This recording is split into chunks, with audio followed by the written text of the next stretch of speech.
It's a trap!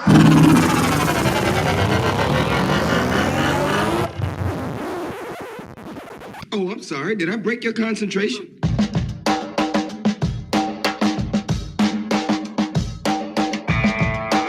This is the Team of Rivals podcast. Everything you want to hear from the big sports to the big screen. He's all by himself, fires into the end zone. Caught! Touchdown! No! Vaughn into the windup in his first offering. Just a bit outside. He tried the corner and missed. He doesn't like you. I don't like you either.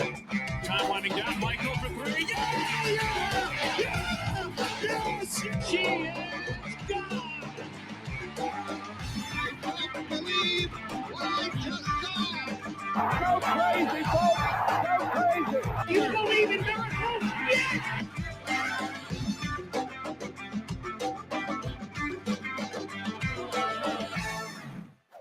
You may fire when ready. What?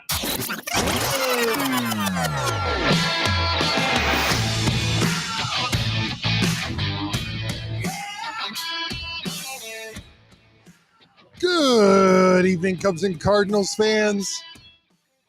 Welcome inexplicably to another episode of the Team of Rivals podcast. It's Tuesday, July 1st. And no, you still haven't blocked us. Honestly, that is on you. I mean, really, at this point, it kind of feels personal. But not only is it July 1st, it's Bobby Bonilla Day, and we are here to celebrate the wise business people who play Major League Baseball, obviously led by the namesake for today's holiday, Bobby Bonilla.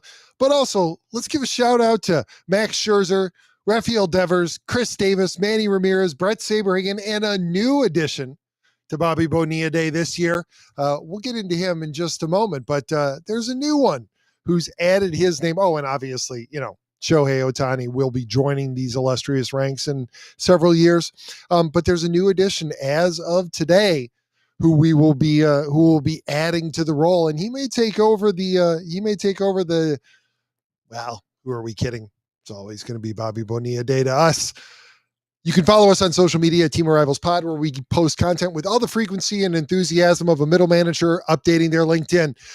And if you enjoy watching three baseball obsessives gesticulate like caffeinated windmills, tune into our live streams on YouTube, Rumble, Facebook, or the app formerly known as Relevant. Peck or slap that like button or gently caress it. We're not here to kink shame. Subscribe, turn on notifications, and let us colonize your feed with takes colder than a Wrigley beer in April. Joining me tonight, as always, co-founder of TOR and the internet's 171st most tolerable Cardinals fan, Ron Nuttall, and naturally the man who's been filling in longer than most of your last three jobs lasted, the glitch, the legend, the ongoing support ticket, Elliott Dewey. Good evening, gentlemen. How's it going? How many times would you have shocked him, Ron? How many? Oh, right there? I would have shocked him a lot. You know what? The good news is we've got 10 more years of Bobby Bonilla Day officially, but I think we'll continue it beyond that. Oh yeah, no, it'll always be Bobby Bonilla Day. Yeah, but yeah, 10 more years of that left. No. I think it's only 2035. No. It started in 2004, and it's 25 years. You fact check him right now, Elliot. I'm looking right at it. I'm pretty sure it's 2029. He has another contract with deferred money with the Mets and Baltimore Orioles, earning him another $500,000 per year for 25 years. It began in 2004. Oh man, I don't know what got in my head. I thought it was 2025. Only 4 more official years of this. I think What's so. he gonna do? What's he gonna do when he can't count on that? Oh wait. Oh wait, you're correct. Ah. You are correct. My bad. It goes through. So there are 2 Bobby Bonilla days. Here we go. So we've got the one with the Mets Orioles contract. That's a $500,000 a year for 25 years. That only lasts 4 more years. But Bobby Bonilla's agent negotiated with the Mets because they wanted to move on from him and buy out the remaining $5.9 million left on his contract. So they're now paying him a 25-year deferred payment plan with 8% interest that started in 2011. So it's going through 2036. So Okay. so there are two Bobby Bonilla contracts. That was the thing that is so confusing. I think a lot of people for years thought it was just the Mets. So he gets $1.19 million from the Mets through 2035, but then he also gets $500,000 from the Orioles. Radar. I don't know. He gets $500,000 from the Orioles for 25 years. Okay, I misread your explanation there. I thought it was $500,000 Orioles. Yeah, no, I was confused. Okay. So there are two deferrals. After all these years of clapping and celebrating this day, we still didn't understand the details behind it. Because it's so complex and convoluted because there are two contracts. Yeah. Well, congratulations to Bobby Bonilla on that one. Who's the player you weren't? The new edition. Well, hang on, we're going to get into that because Ron, the details of these. I don't know if you're aware of these. I mean, obviously, it'll always be Bobby Bonilla Day, even once Shohei Ohtani takes over and starts getting, what is it, 68 million a year for 30 years or however many it is. It's still Bobby Bonilla Day. He started the precedent. We're sticking with it. And he's known, I think he's going to be most famous for two things. Not really anything he did on the field. No, his contract. And almost getting to a fist fight with Lou Piniella. I think those are the there's a Bobby Valentine. but the fist fight with Lou Piniella is only going to last so long. No, I think I got it wrong. I don't think it was Lou Piniella. It was Bobby Valentine, right? Oh, Bobby, his manager. Yeah. See, there you go. It's already once our generation, slips into Alzheimer's, that's done. It's never going to be remembered. I tell you what, if anybody didn't know us, they would think we've already slipped into early onset dementia. I may have. All right. Next up on the list, and this is one that you wouldn't be aware of because obviously he's still active, but Max Scherzer, when he signed his deal with the Nationals, has $105 million in deferred payments. And so he's receiving $15 million a year annually through 2028 while playing for the Blue Jays. Or retired. So when you complain about your school superintendent and not that he doesn't deserve some opprobrium for it, but when you're complaining about your school superintendent getting 80% of his salary in retirement, just know that his 80% is nowhere near $15 million a year for no longer playing baseball. All right, next up. He's been in the news quite a bit lately. Rafael Devers. When he signed his big contract extension with the Red Sox, that $313.5 million included $75 million in deferred payments. And so I assume that the Giants are on the hook for this now because they did assume the full contract. Yeah, here you go. $7.5 million installments twice a year through, are you ready? 2043. Oh. Jeez. So for 18 more years, he's getting $15 million a year. Wow. I feel like that should count against your team's salary. It was spent on a player. They've got to change the rule. They have to. They absolutely have to. Just like it doesn't count against Ohtani. They're not going to do that because it's not going to allow them to give those players union. That's why there's going to be a lockout. Fight it tooth and nail, but it would also because that's why the Pirates can't have good players. Well, and this is a luxury tax avoidance is what this is. Yep. Right. And this is like taking their money and sticking it into a Swiss bank. Precisely. Yeah. All right. Next up, here's a name that doesn't get as much publicity because he's probably the least accomplished of this group, but Chris Davis, former Orioles slugger. You remember in 2016, he signed a 7-year, $161 million deal that included $42 million in deferred money. And those stretched through 2037. Chris Davis last played in the majors in 2020. That is nuts. And he was pretty bad towards the end. And he was never particularly good. So the payments started in 2023 and they continue through 2037. So that works out to about $3 million a year. No word on if there's any interest included in that. Manny Ramirez, this is one I wasn't aware of. So like, this is why this is a celebration, guys. Everybody gets so excited about the start of spring training, pitchers and catchers report, trade deadline. What really matters are days like today, right? Every calendar has its holidays, and this may be the high holiday for baseball. Manny Ramirez in 2001, when he signed his 8-year, $160 million deal with the Red Sox, they agreed to defer $32 million over 16 years. He's received $2 million every year in that span. The last payment comes next year. So Manny Ramirez will fall off the Bobby Bonilla Day celebrations next year. Now, to his credit, the last time he played was in 2011. So he got, $30 million for not doing anything. Yeah. Yeah, it has. All right. Now this is one that goes all the way back for us. This is an older name.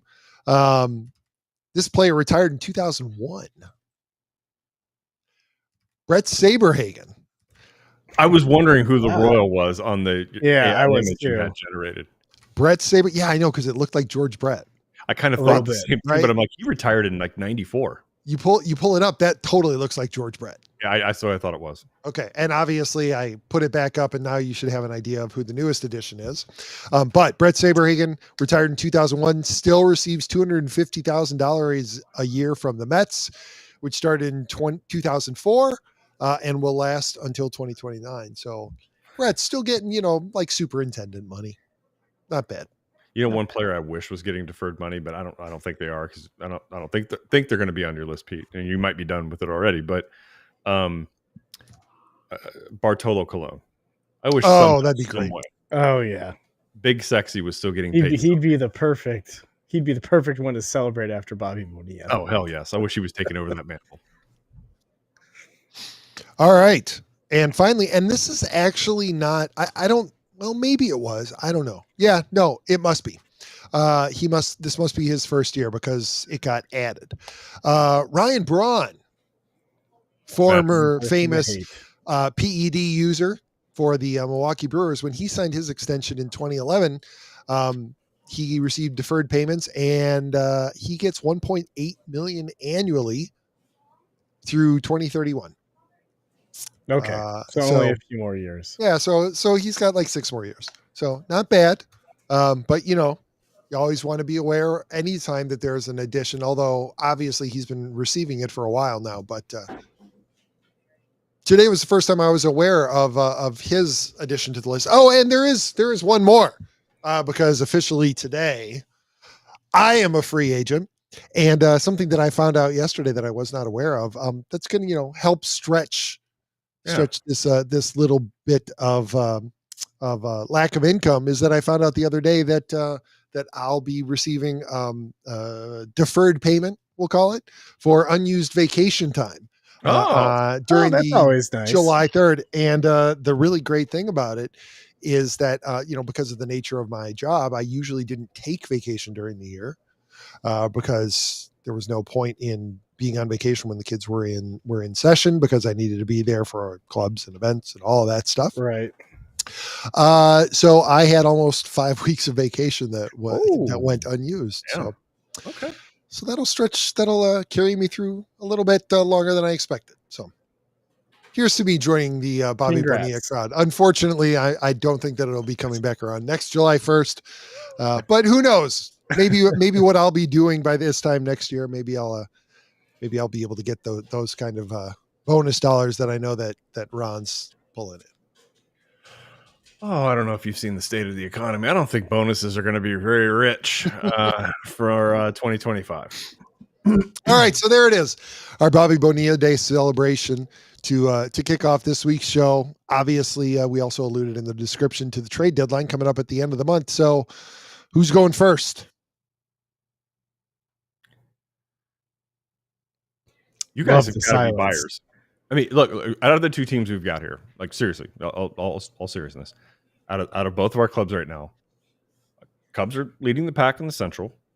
They're clearly the team that's going to compete. They have a little bit of a chance right now, maybe even a better chance next year, but their chances, I would think that you guys, and as I've kind of scanned through things, I haven't seen a ton for either of our teams, to be honest with you. I've seen a lot of, so-and-so was DFA'd and elected free agency, and some club option was purchased. But I'm not seeing a ton of – there's not a lot of smoke around the Cardinal rumor mill, not right now. So I kind of thought we would hear more about it by now, but I think by the fact that they have been hung in there and been a little bit more competitive, but I'm still surprised that they're not. And I don't know, man. I'm not in the inner circle by any means. I'm not even close to it. So I don't know who they're talking to, but whoever they're talking to, whatever they're talking about, is obviously not getting out there right now. So there's just not much to report on. But you're feeling confident that they're selling? I think they should. It's not because I don't think. Hey, it's not because I haven't enjoyed some of the baseball they've been playing. They've had a couple tough stretches, and hopefully they don't continue to be down 1-0 against the Pirates after getting spanked by them last night, 7-0. They lost tonight. They did go. Who? Is it over? Yeah, it's over. They lost. Did they shut out again? Wow. Yeah. Cubs shut them down too, and they go sweep Cleveland, and now they got shut out twice against the Pirates. Damn it. Can't wait to welcome you guys to Wrigley at the end of the week. Yeah. Well, I am very excited about this weekend series. I don't know who they've got. Let's get into that later because I don't know who the pitchers are lining up here, but they probably haven't even got them out there. If I look at the app, it's probably not even listed who's starting yet. I guess it's Tuesday. Maybe they have. No, it's still TBD. Yeah, it's still TBD, so I don't know. But yeah, no, on the hot stove in terms of what the Cardinals are doing or not doing, it's just there's just not a lot there. In fact, who do you think? I mean, obviously it changes from week to week. Who do you think tops the list of not finishing the season in the Lou? I still think I would probably call it it's going to be close. I'm going to say a 55% chance Nolan Arenado does find something somewhere else. I think that as maybe we learn a little bit more about some of the other things that teams are looking for, maybe a rotation fill-in because of an injury, or a fifth starter they just have struggled to find. I do think maybe there's a remote. I call this a 18% chance that they're able to deal Michaelis. I'm trying to go through the veterans in my head here. Contreras is not going anywhere because I don't think he will. What about Matz? That's going to be for somebody who needs a lefty out of the bullpen. Yeah, I think that could be a possibility too. Let's put that one at a 42% chance.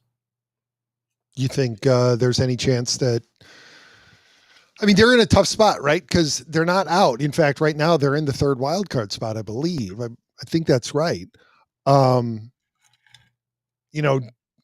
Is there any chance that they maybe sell on some guys? Well, look, like do you think Helsley's a possibility? Yeah, it's the last one I was considering. There's certainly a few beyond that, but here's the thing.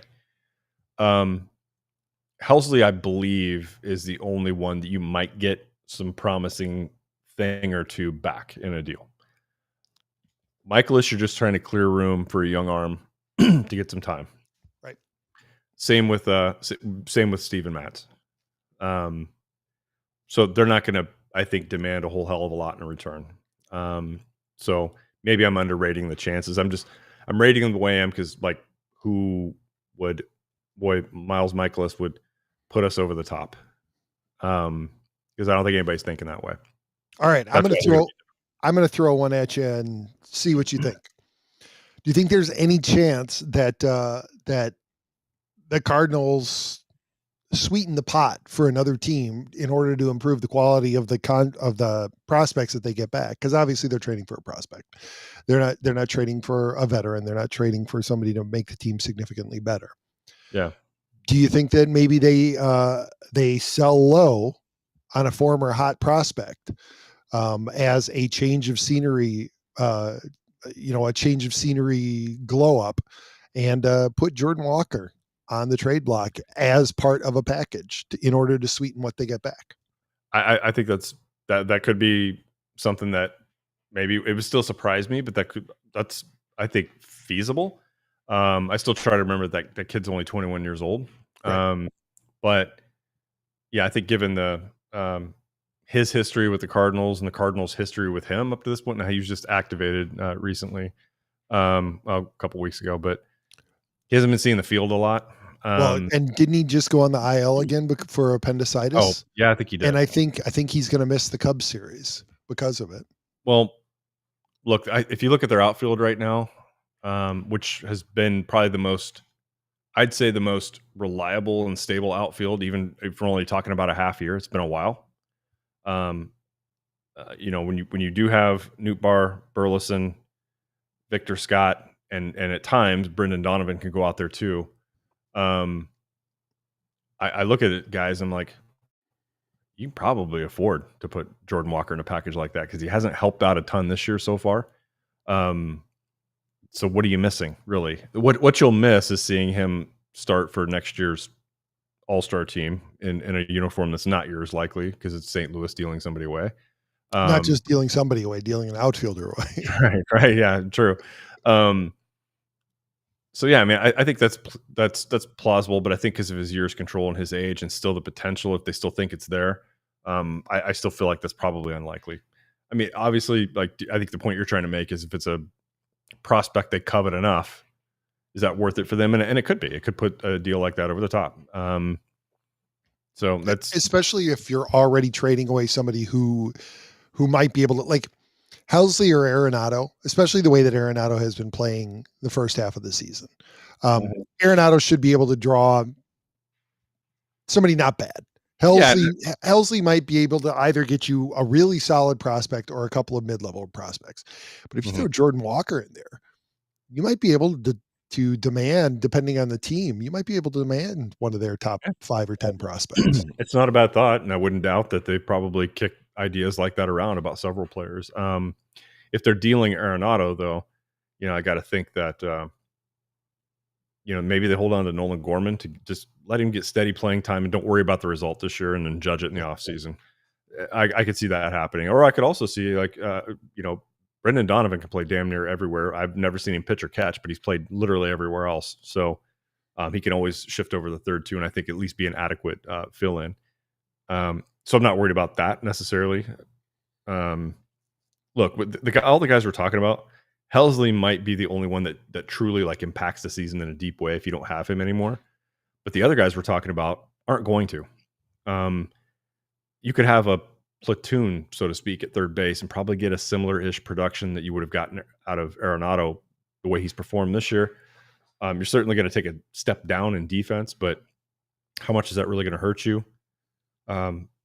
Michaelis, Matz, as arms, let the young kids up and eat those innings up, right? Like Michaelis is like, he's had stretches where he's been really good. He's had a handful of games where he's been really bad. So I don't think his value's awful right now, but like where are you going to get with him given where you're at right now, given that the idea this year was to clear the deck a bit for some of the talent you've had that you want to see what they've got. And so I think that's kind of the state of where they're at right now. I don't know. I just don't know what they're doing. I think there's no rumors out there. So it's all speculation. Wild, reckless speculation. What would be the most surprising development that you could see?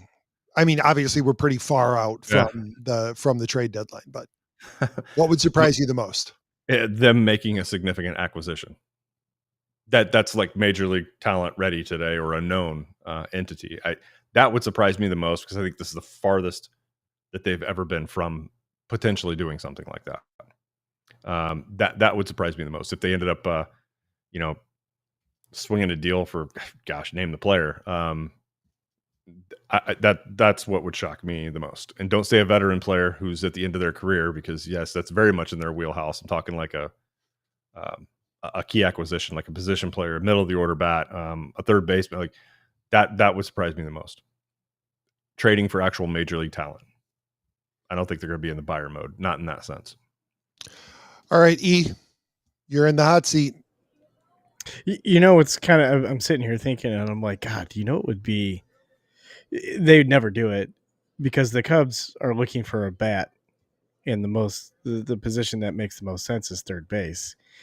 By trading Shaw and maybe another prospect or so to the Cardinals for Arenado and possibly Helsley. I mean, it makes sense for both teams a little bit, especially if the Cardinals aren't serious about going for it. Well, and I think. Do you guys both think though that if they were going to trade in the division, it's going to cost the Cubs a little bit more than it would a team? Oh yeah, probably. That's why I was saying it'd be Shaw, somebody else for Arenado, and depending The on Cubs if are they not want- trading Shaw. I don't know. I mean, if They're not trading Shaw. They're not trading Shaw if unless they want to get completely roasted in Chicago. People are already pissed, and I don't understand this. People are already pissed about the Kyle Tucker trade because Cam hit hasn't 2 signed an home runs extension yet? off of them. He hasn't signed an extension, but Cam Smith hit 2 home runs off of them. He's got 7 home runs on the year. Calm down, people.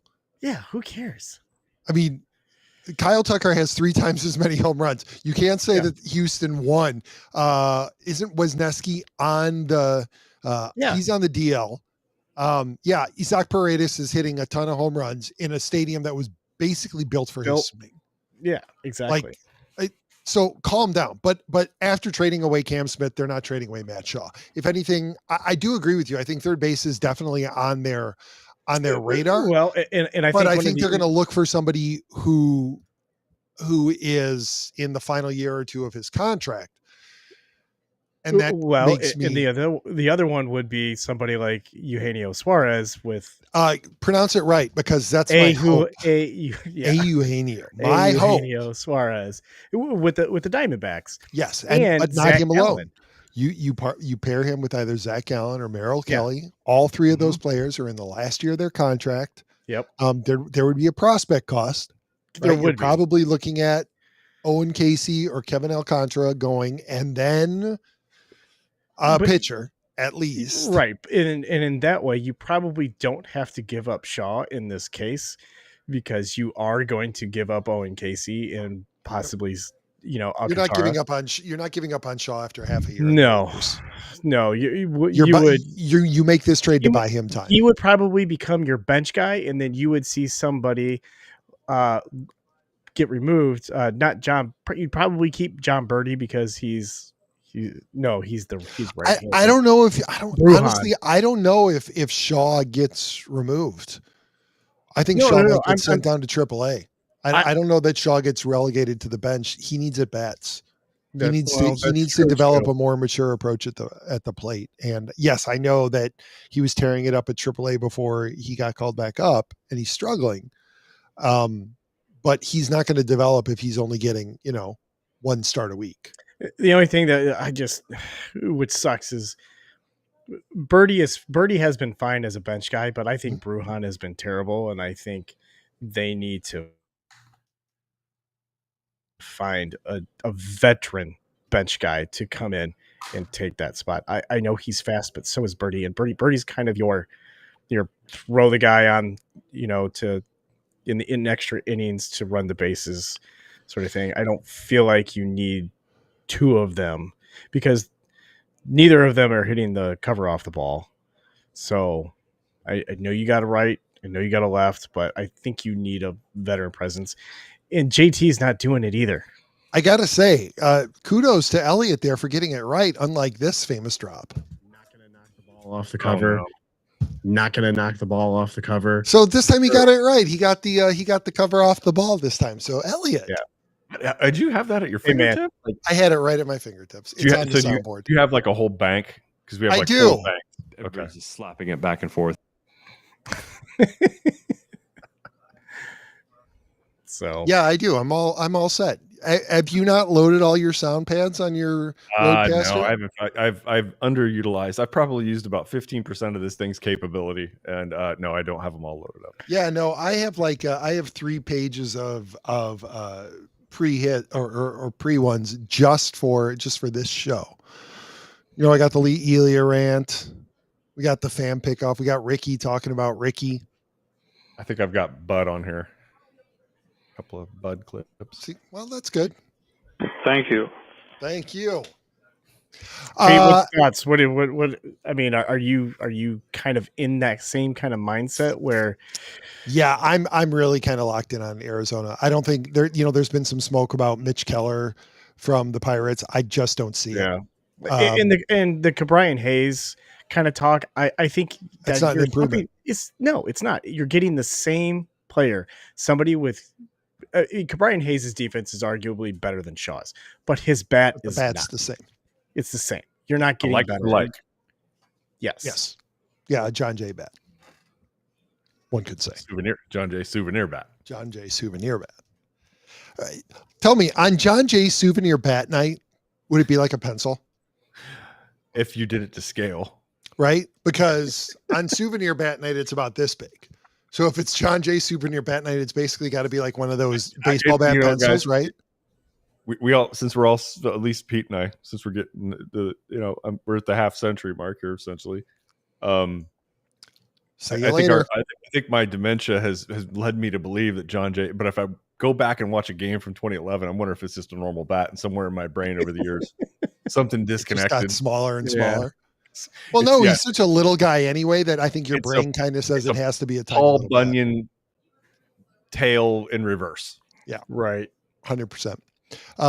For you Cubs fans who are watching the show, time to go log on to Obvious Shirts, because Joe did say that if Seiya or PCA hit a home run tonight, he would drop more of the Step Brothers t-shirts. So jump on.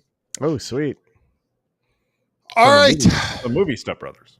Yeah. Have you not seen that?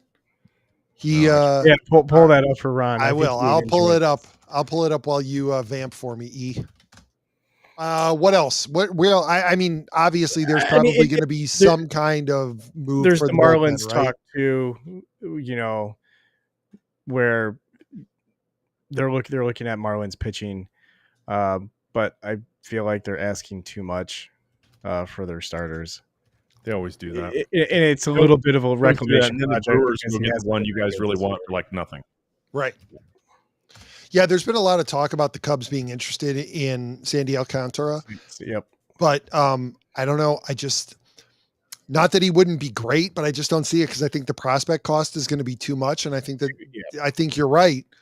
If they're looking for a third baseman, no, Merrill Kelly and Zach Gallen aren't those front of the rotation type guys that you're going to get with Sandy Alcantara. But, are you really going to empty the minor leagues this year, not knowing whether or not you're going to have Kyle Tucker?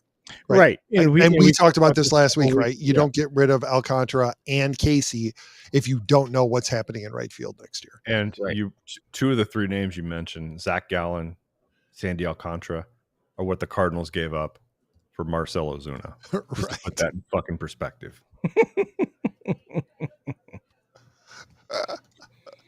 Oh, man. I'm still looking for it. Give me a minute. Yeah, here it is. Are you sharing? I am sharing. Give me 2 shakes of a lamb's tail. For those of you that are only going to listen to the audio version of this is where I'll fill in the gaps here when you're not hearing talk because, we got it. So there Pete is pulled up. Okay, well, guys, I thought it meant it was quote from Step Brothers movies, not this. No, it's PCA and Seiya as the Step Brothers. Thank you. You described it because for our audio listeners. Yeah. So and this all comes from an interview earlier in the season. Elliot, go ahead and you can so share the story. They talk PCA and Seiya is like I'm his older brother and he's my little brother. They've both kind of been back and forth where Pete's like, no, I'm the older brother and he's the little brother sort of thing.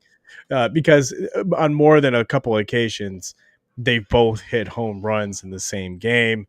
And they've kind of created this bond together that's been real fun to watch, where if you notice sometimes at the end of wins and they're high-fiving in the outfield, PCA or Seiya reach down and cup tap them in the line, and they're like brothers. They're trying to get out of the way and not get their balls slapped. It'd be better if they went by Nighthawk and Dragon. Yes. Well, maybe that's next year. Yeah. Okay. Maybe next year after PCA receives his gold glove and Saya, I don't know. I don't know what he does, but anyway, he just got another hit. And I just have to say, and this was not in our pre-show discussion, but I'll admit it. And I know that it's probably going to come back to haunt me, just like my Jason Hayward fanship, rooting for him. I wouldn't say I was a Jason Hayward fan, but I was rooting for him because it was so difficult to watch him struggle over and over again. Oh, and by the way, he was DFA'd by the Padres last week, or maybe it was 2 weeks ago. Anyway, Michael Bush does not get enough love, even from Cubs fans. No, I don't think so either. And I think, honestly, I know we talked about early on in the season that Kyle Tucker is probably the most underrated superstar in baseball. Kyle Tucker or Michael Bush is definitely the most underrated player on the Cubs. Not going to talk about him in Major League Baseball, but are you looking at the chat? Yeah, I see it. Sprechen Sie Dick. Deesh. That's right. That's how it's pronounced, but it's not as fun. Boats and hose. Gotta get me my boats and hose. I think we've covered the trade deadline, at least at this point. Yeah. It's quieter in July 1st. I feel like we usually get a little bit more info here, but is this? I wonder if the Rafael Devers trade didn't kind of actually almost things. Counterintuitively quiet things down a little bit, Yeah, I'm wondering if that too. Also, I'm wondering if it's because a couple teams that maybe thought they weren't going to be competitive maybe are a little bit more than what they thought. Yeah. So I'm wondering how much of this, guys, is executives aren't stupid. They're talking about the same things we are, probably in a way more intelligent and analytical way. That's definitely two shots not of the collar. Maybe not the White Sox. But I'm wondering if either it's teams sellers not reaching out or buyers not reaching out because they're not sure what the now competitive teams, maybe borderline, are doing at this point. So I know I feel like we know more usually by July 1st than we do this year. And you would think that like the Diamondbacks in particular, they seem to know that they're out of it, and yet Hazen isn't making any moves, and they just lost. God, I'm blanking on his name. Help me out here, guys. Dementia. Corbin Burns. Corbin Burns, yeah. Right? He's done for the rest of the year. Season. They're not going to make the playoffs. No, and they've dropped down to 500. They're 3.5 games out of the third wild card. Guys, there's always that, like, a team that's been competitive over the last couple of years. There's always that. Hold on, we can pull this out because we've done it the last couple of years. We've been competitive. I know we've got a good team. We're not going to break this thing up yet. There's always that. You got to like, and it's an emotional thing probably for the front office, especially the younger front office. That no, 100%. We're going to hold on to this, and sometimes they do it. And a smart owner would step in and help that GM save himself from himself, or a smart front office would do that. And you would also assume that there's a little bit of a fear of being roasted by your fan base the same way that Jerry Reinsdorf was after the white flag trade back in the early 2000s. So, no, that's very true. Very true. Very good point. Right. Why are you quitting already? We're only X games back. We're not out of this yet. And then the team, proceeds to collapse. See, Mo doesn't have that thing. He doesn't. Like he will willingly take a beating from the fan base. But I mean, you look at the Diamondbacks, right? Yes, they're at 500. They're 10.5 games back in the division. In a division, they're not going to finish in the top two. In a division, they're not going to finish in the top two, and they're not going to make the wild card. And the crazy thing is right now, which I didn't see at the beginning of the year, is San Diego is right now just out of the card right now. When I thought you were going to have the Dodgers in first, and your first two wild card teams were going to be San Diego and Arizona. Yeah. Mm-hmm. And it's not shaping up that way because right now, I mean, the Diamondbacks are three. Yes, they're only 3.5 games out, but there are 3 teams ahead of them, and 2 of those teams are in their division. Right. Yeah. Yeah, I don't see it. And obviously, it's a much harder job than we make it out to be. But, you know, Is you it? You gotta weigh that. Do we sell now because potentially we could get more because a team is getting more of that player this year? Yeah. Or do we wait out the market and hope that the market develops and then play teams against each other? And there's probably always that thought too. If we stretch this out to the last hour, that team's going to throw in that one more player from AA that we want, right? There's always that aspect to it as well. Yeah. It's a big chess game. But then you're then taking. Scott, but then you're and then taking Scott the Morris chance, comes in and poops all over. right?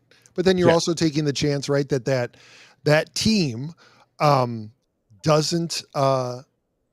That the team that you've been playing off against your primary target suddenly fills their need, and all of a sudden you only have one buyer now, and now they're able to turn the pressure around on you and say, well, you know, And you can keep them.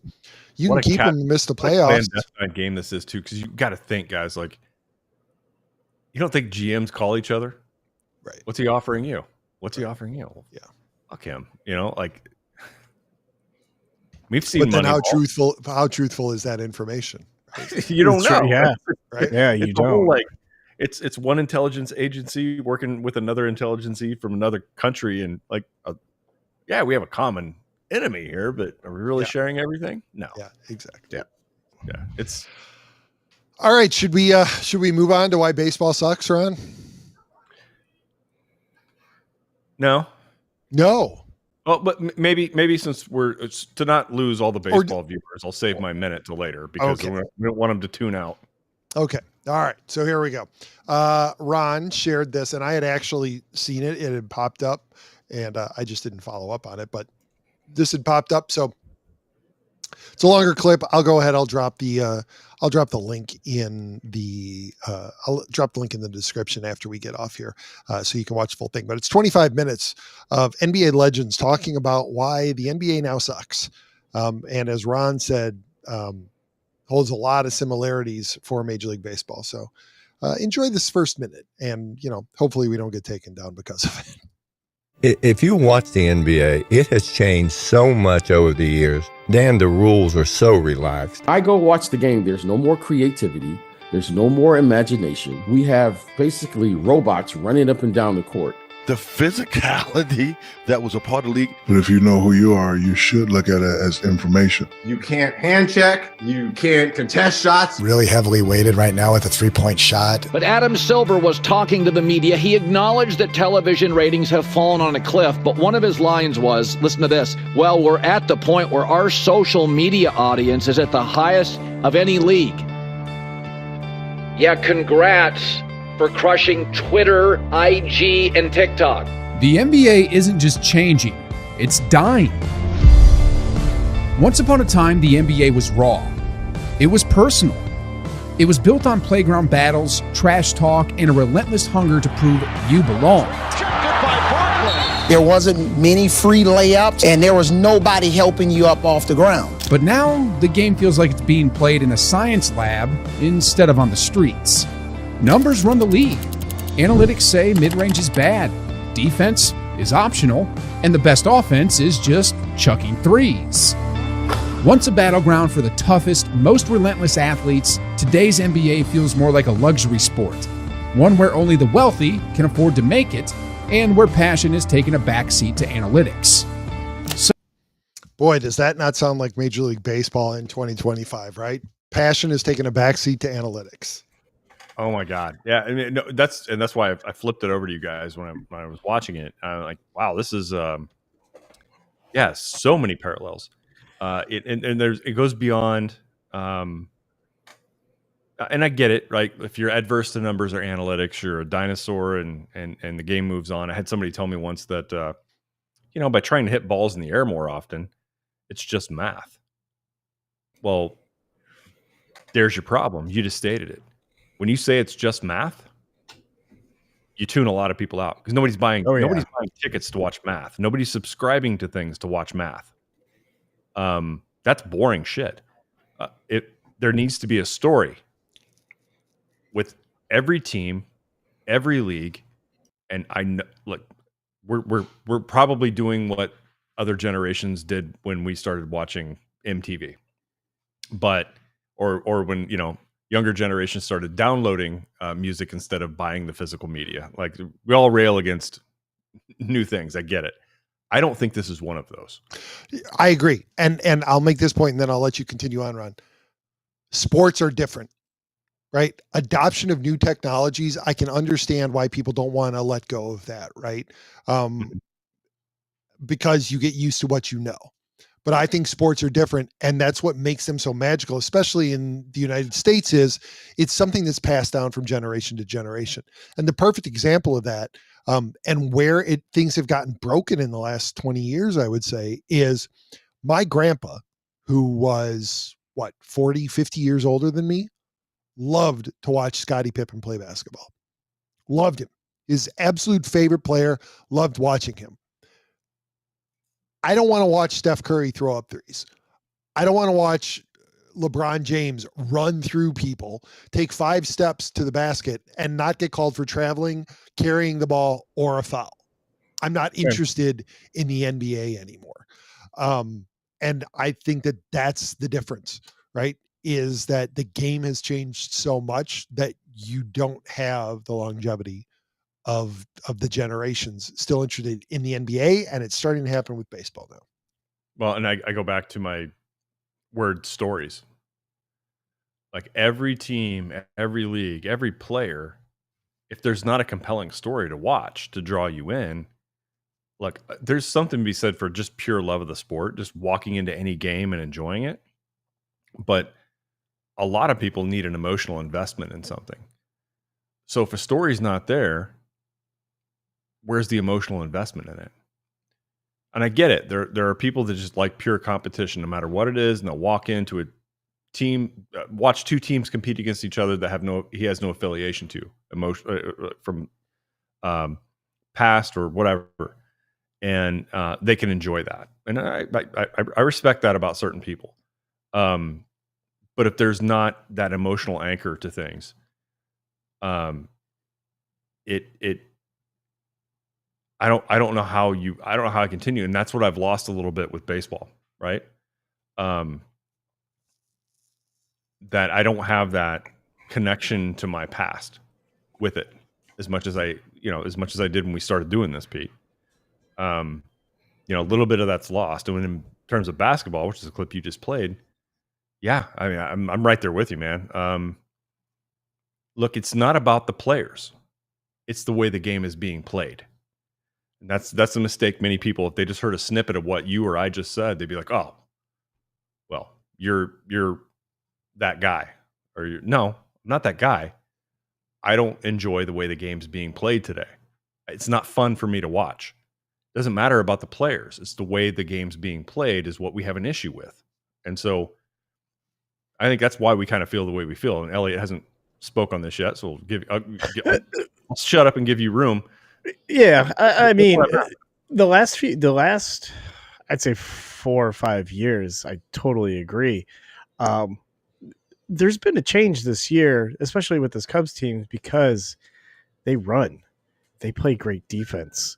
You've got one of the most dynamic center fielders in baseball playing on the Cubs, and you're seeing an all-around baseball team playing and having fun with each other, and genuinely these guys enjoy playing baseball together. It's just been a different feel on this team. Now, you asked me this last year, and I'm going to agree with you because it was a totally different team. Not a lot of the players have changed, but the way that they play have changed.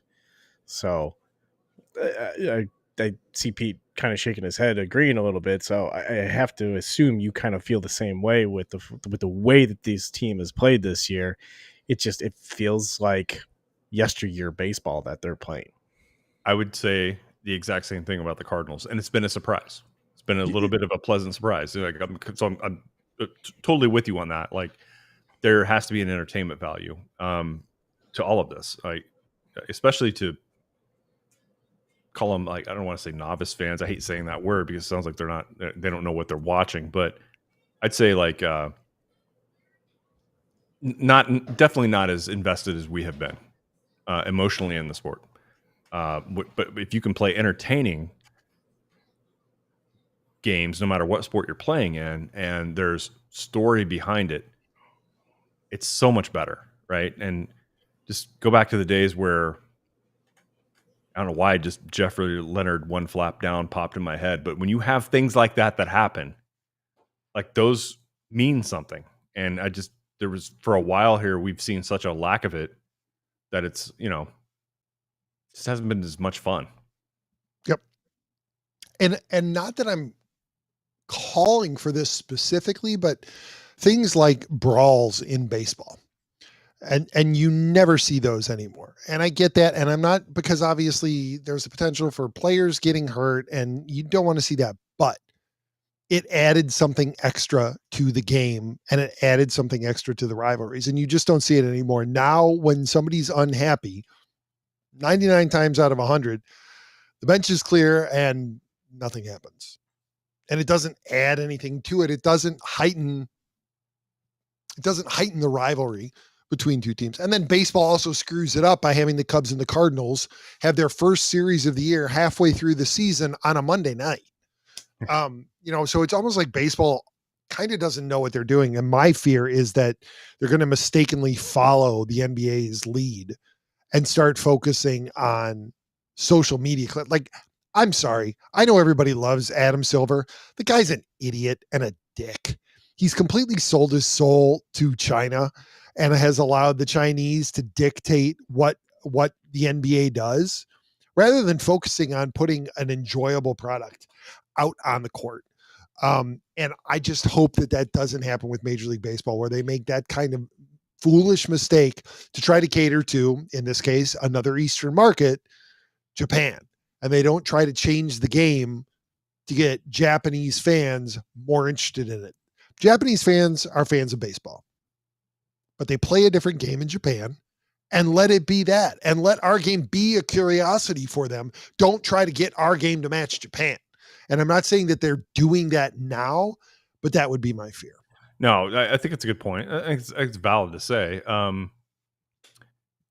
I'd say the same way with, I would apply that to any other country, Pete. Like any other, and certainly we have a high percentage of Latino players play in Major League Baseball, like a very high percentage of them actually. And I would agree on that front as well.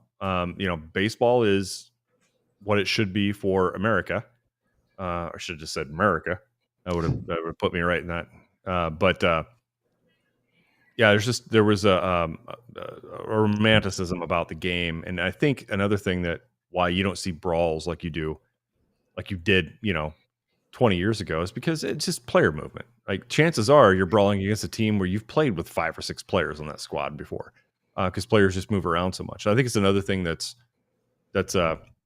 been different. I'm not saying free agency is bad, but players tend to move around more, and the best players, it's more rare that the best players stay with their original team. Yep. And so you do have a lot of that movement now. So brawls just mean something different. They end real quick. And because they're not teams anymore, right? It's just a collection of individuals. And so there's less of there's less of standing up for your teammate, somebody who you really care about. And there's care for your career. And 3, there's also the possibility that you may end up on that team at some point. And so we're playing with like 5 or 6 of them on a different team. Right. Yeah, no, exactly. So why take that chance? Yeah, it's all true. So, I mean, those are things that have changed, and I understand that. And,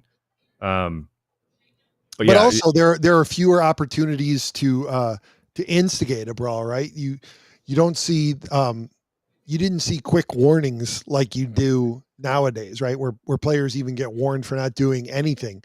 When we grew up learning the game, Adolis Garcia would be getting drilled on the regular and nothing would happen, right? If he puts up the kind of celebration that he did last night in a game that they lost, by the way, after hitting a home run, Nolan Ryan would not have put it in his ass. He would have put it in his ear. Yeah. And Nolan Ryan would not have missed, right? Like he would have happily taken the suspension and sent Adolis Garcia to the DL in order to send a message. Knock it off, run around the bases, motherfucker. I like you did a callback to the DL instead of the IL just to. Yeah, I refuse to call it the IL. Well, no, that's fine. Second time I've hit this thing.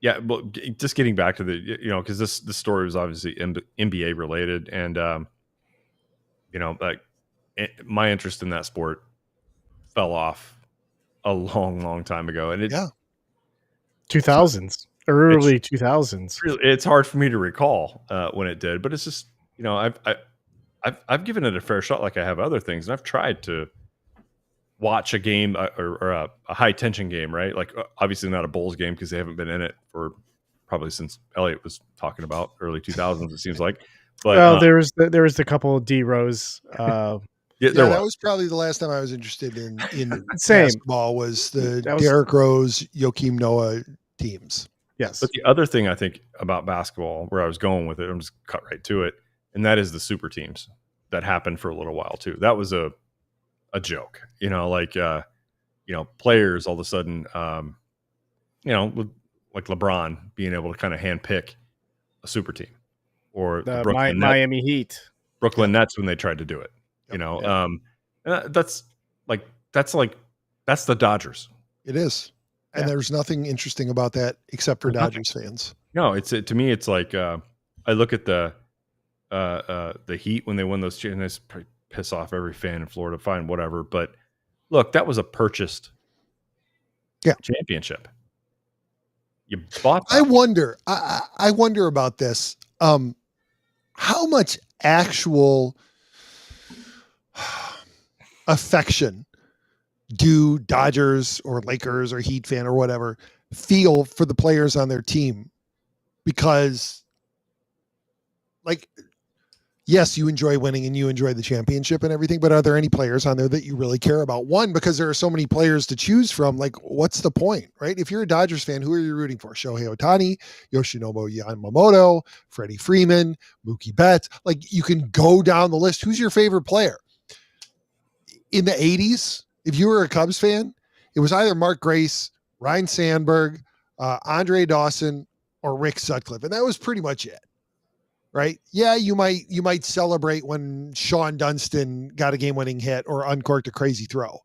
But if somebody asked who your favorite player was as a Cubs fan in the 80s, those were your four choices, and that was it. Because those were the four best players on the team. Yeah. But when you've got 20 guys who are all potential all-stars, who do you root for? Well, I'd say this, right? There will be a section of Dodgers fandom that are 9 and 10 years old right now, and this is when they're waking up to the sport. They'll love that. But where it's not worry, it's just kind of sad because they don't know what they don't know, and they know that some of their favorites aren't going to be there very long. Right? So it's going to have to develop into a new norm. Yep. I think that's what we've struggled with Generation X, is that we were there to see groups of players that could be there really long time. Mm-hmm. That doesn't exist anymore. And so that'll be the tough. I mean, maybe they won't know any better. They won't know any different, and it won't mean anything to them. But again, I go back to my story and emotional anchor that's missing from a couple of sports right now. And I think that sucks. Sucks to see that transition. And some will call it progress. Good for the players. Fine, fair enough. You got an argument for that. You can't buy your favorite player's jersey without worrying about in 2 years whether or not they're going to be on that team anymore. It's like, why am I going to spend $250 on an authentic jersey for him to just go to the Dodgers in 2 years when he's really good? We don't have that problem in the MLS because they change your goddamn jerseys every year. One road, one home. Every 2 years, the jerseys change. So in MLS, you're going to buy a new one every 2 years. That's how it's funny that you should mention that, E, because when it looked like the Boy and I were going to go out to New York, we were talking about getting him a new jersey because the jerseys that he had are now too small and he can't fit in them anymore. And he had 2 jerseys. He had a Sandberg jersey and he had a Rizzo jersey. And we were talking about getting a new one. And I said, do you want to just get a Rizzo jersey? Right? Like, he's always been your favorite player. And I know he's not still with the Cubs, but he was with them long enough. And he was coming up when you were, your fandom started with baseball. Do you want to get a Rizzo jersey? He said, no, I want to get one of a player who's starting now. I mean, thank God PCA has broken through the way that he did this year, because when we get a jersey, it's going to be PCA, because I don't see the Cubs trading him. So at least he'll have a jersey that he'll be able to wear for like 5 or 6 years at least. Well, I'd say 4 more under his, right? I don't know how many years. No, I think he's got 5 years left of control. Okay, so 5. Well, yeah, I mean, that's a jersey worth buying, because he's only 12 now. He's going to outgrow that one too. Yeah. So exactly. But yeah, I mean, 2 years ago, we're thinking men on this show. We know what the hell we're talking about. Damn right. Speaking of thinking men, and speaking of transitions, because Ron, you did mention, the transition from one thing to another. I think it's time to transition into Ron Soccer Minute. I don't know where hold on. Nope. Come on. Oh, there we go. Anyway, it was the most boring match that I've watched so far. And I've lost track of how many matches I've said were boring because offense couldn't score. They didn't know how to score. They didn't know how to move the ball up the field. They couldn't build from the back line. The midfield couldn't connect to the final third. And there we go again. 1 shot on goal on Saturday. They lost 1-0 to the Houston Dynamo, a team kind of in the middle of the pack. Allowed 18 shots, 6 on goal, and eventually you allow a team to do that much, they're going to score. So it was just a very boring match, and I could have done without it. On to the next week. That's all I can say about that. God, you're getting really good. That was almost just about a minute. Yeah, nice work. How you feeling about what are their chances to? Because I know we had touched base about 5 or 6 weeks ago. What are their chances, do you think, to make the playoffs? Mathematically, still a possibility, but in reality, you have to jump, 4 or 5 teams. A lot has to go really right for you. A lot has to go really wrong for them. We know how that works in baseball all the time, right? And so, no. In reality, they don't have a chance to make the playoffs. They've missed their goal this year of making it there. The MLS transfer window is opening up in about a month. That is a whole different beast than the Major League Baseball trade deadline. It's very confusing. I'm still learning it, but City's not popped up in a lot of rumors. What's happening with Cities? Yes, the injuries have piled up to a lot of key players. A lot of guys that would have been starting the whole year have largely been unavailable. That's definitely been a factor. But because I look at some of these players now, regardless of their circumstance, some of them are circumstances off the field that are really personal. Ed Leuven is one I'll point to where it's a family thing and it's very close to. I don't want to get into the details on that because I don't know. I've only know what's been reported, so you can understand that. But now he's got a hamstring injury. If you look at the 3 years he's been there, he's been out. I don't know how percentage of games he's actually been able to play, but I would guess it's under 50. He's a designated player, and that's an important spot on your club. At some point in time, you have to make a business decision on this with being humane about it, but it has to be a business decision that, hey, the field availability or match day availability has been unreliable at best, right? And Ron, correct me if I'm wrong, I think what makes it more difficult is, I mean, when he's been on the field and had a chance to get some run, he's arguably your best player, right? I mean, other than Berkey. Yeah, Berkey's been like a cornerstone Clearly, there. Berkey's the best player on the team, but goalies are completely different. If you take position into account, he's the best one at his, yes. But yeah, center or midfield is more important than I would have ever realized before I started paying attention to this thing. But it's such an important. You can have a half-assed back defensive line. You can have a really good scoring team, or flip it around. But if your midfield has a mix of players that have constantly not been playing together or inexperienced at that spot or just middle of the pack or poor, it makes a huge difference regardless of how your attacking line or your defensive line play. And it's starting to, I'm starting to be aware of that more and more and more. That has been the consistent problem with City for a long time. A reliable, steady midfield that can move the ball, create space, and help create setups, build-ups, and chances. Excuse me, but that's been their problem. So they have to address it. I don't know if they'll address it at the transfer window or if they're going to call up some of the second team to see what they've got. You okay? A little bit of a sneeze building up. I was trying to fight it off. All right. I'm good now. All right. Maybe. So there you are.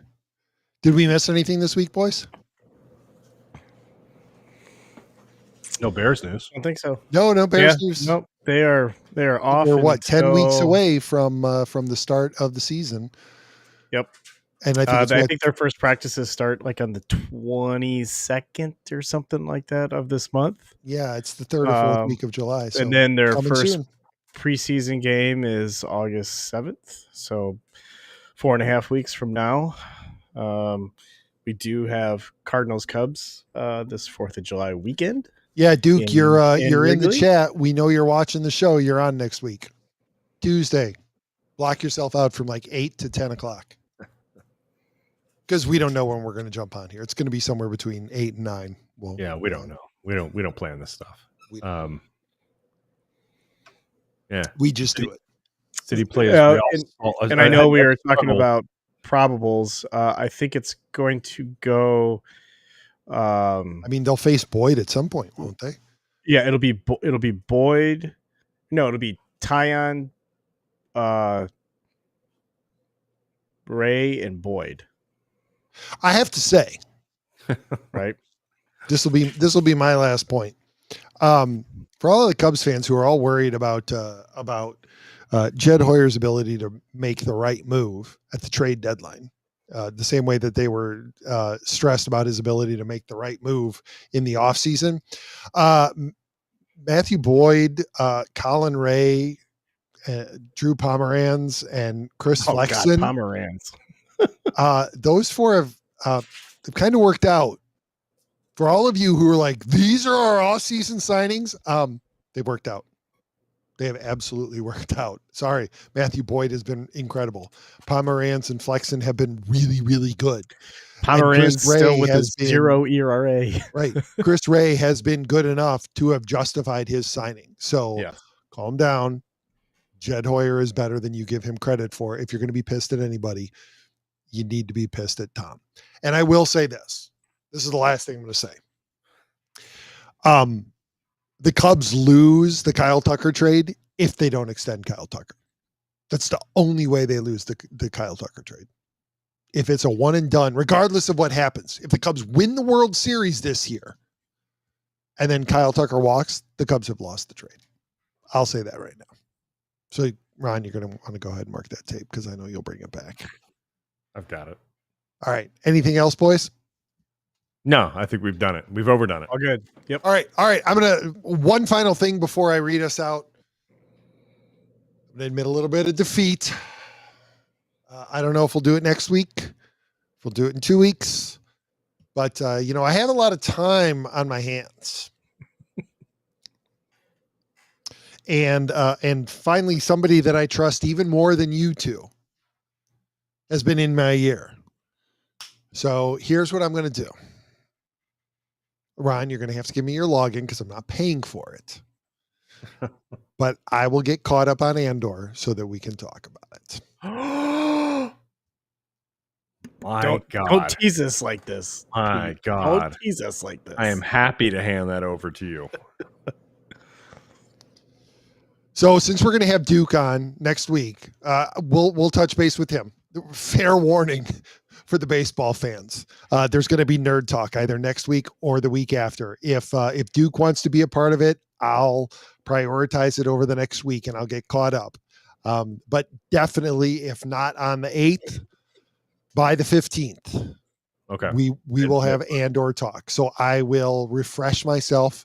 I'll rewatch season 1. I'll catch the last 2 episodes of season 1 that I never saw, and then I'll watch season 2. You guys have broken me. All right. I'm not watching anything else. I'm not watching Ahsoka. I'm not watching that train wreck. Not watching anything else. Are you talking about Kenobi season 1? The Acolyte. No, I watched Kenobi season 1.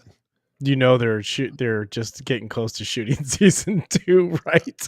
I didn't hear that, Elliot. I didn't hear anything that you just said. Let's just, before we break any other I'm news. sorry, Elliot. You were muted. I broke up. He broke up. But we'll just let him go through one thing at a time. I think just let him go through Andor. And you're not breaking my will on Kenobi.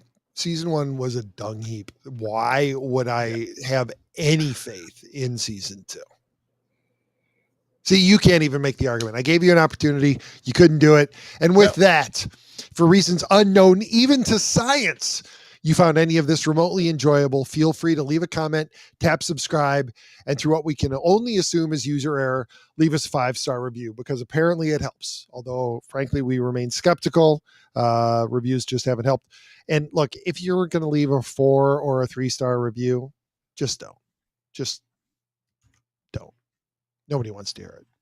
Oh, you just baited a bunch of people to do it. I know. You can listen to this weekly descent into mediocrity on Apple Podcasts, Spotify, or whichever app you use to appear busy while avoiding actual human interaction.